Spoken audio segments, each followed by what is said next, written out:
Hello friends, तो आपका स्वागत है एक बार फिर से पवित्र सीक्रेट के नए रहस्य भरे एपिसोड में।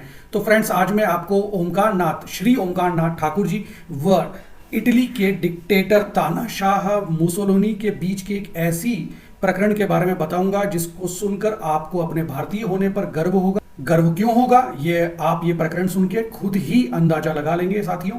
तो हुआ ये साथियों कि जो इटली में अपने हिंदुस्तानी बसे हुए थे, इंडियंस बसे हुए थे, उन्होंने एक बार श्री ओमकार नाथ ठाकुर जी, जो कि हमारे भारत देश के एक प्रसिद्ध संगीतज्ञ रहे हैं, उनको आमंत्रित किया, उनको इनवाइट किया इटली में कि आप यहाँ आइए और यहाँ पर कुछ अपने संगीत का यहाँ पर प्रदर्शन कीजिए, यहाँ लोगों को बताइए, हम इंडियंस हैं, हमें भी आपका संगीत सुनने का मौका मिले।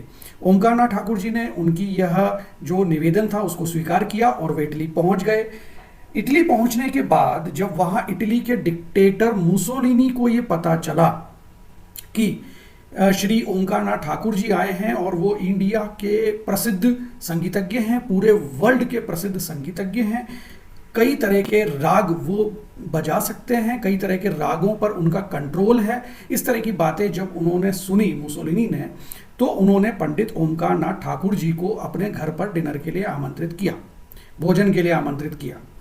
अब जब पंडित ओमकार नाथ ठाकुर जी वहाँ भोजन के लिए गए, होस्ट थे श्री मुसोलिनी, जो कि इटली के बहुत बड़े डिक्टेटर रहे हैं। साथियों, मुसोलिनी जी के बारे में थोड़ा गूगल आउट कर लीजिएगा, जो कि हिटलर के बहुत ही करीबी माने जाते थे। अब जब उन्होंने भोजन शुरू किया तो मुसोलिनी जी ने कुछ ऐसी बातें बोली पंडित जी के सामने, जो ये सब बातें जो मैं आपको बोल रहा हूँ, ये मैंने जो अपना वेबसाइट्स हैं उनसे मैंने पढ़ा है, वो अभी मैं आपसे वो सब स्टोरी शेयर कर रहा हूँ कि एक्चुअल में हुआ क्या था। तो आगे बढ़ते हैं। हुआ ये कि जब उन्होंने ये बोला पंडित ओमकार नाथ शास्त्री जी को कि भाई हमने सुना है कि आपके हिंदू रिलीजन में जो कृष्ण जी हैं वो अपनी बांसुरी बजाते थे और गायें उनके पास में आ जाती थी, क्या ये सब सही है?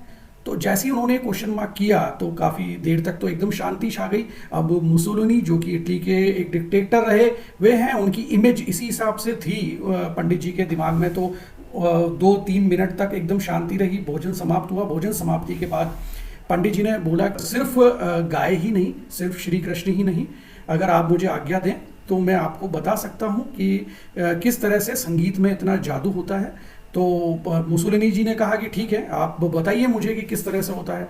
तो उन्होंने कहा कि आप मुझे कुछ कप्स लेके आइए, उसमें कुछ आप मुझे पानी मैं उसमें एक्यूमुलेट करूँगा एंड देन मैं उससे कुछ म्यूज़िक निकालूंगा।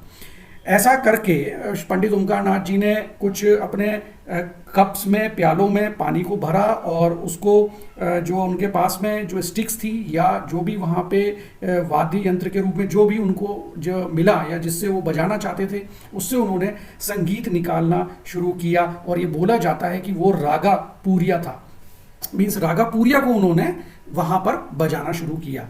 तो मुसोलिनी के बारे में मैं एक बात आपको बता दूं कि उनको इंसोमिनिया नाम की बीमारी थी। इस बीमारी में क्या होता है दोस्तों, इस बीमारी में ये होता है कि आदमी को नींद बिल्कुल नहीं आती है। अब नींद बिल्कुल नहीं आती तो आदमी हमेशा मीन्स उनको, मुसोलिनी को शिकायत आती थी कि मैं सो नहीं पाता हूँ, मुझे हमेशा जो है नींद नहीं आती है। तो जब उन्होंने रागा पूरिया को सुना तो कुछ ही समय में जो वहाँ मुसोलिनी के साथ और भी लोग थे और स्वयं मुसोलिनी को भी वहाँ पर नींद आने लग गई।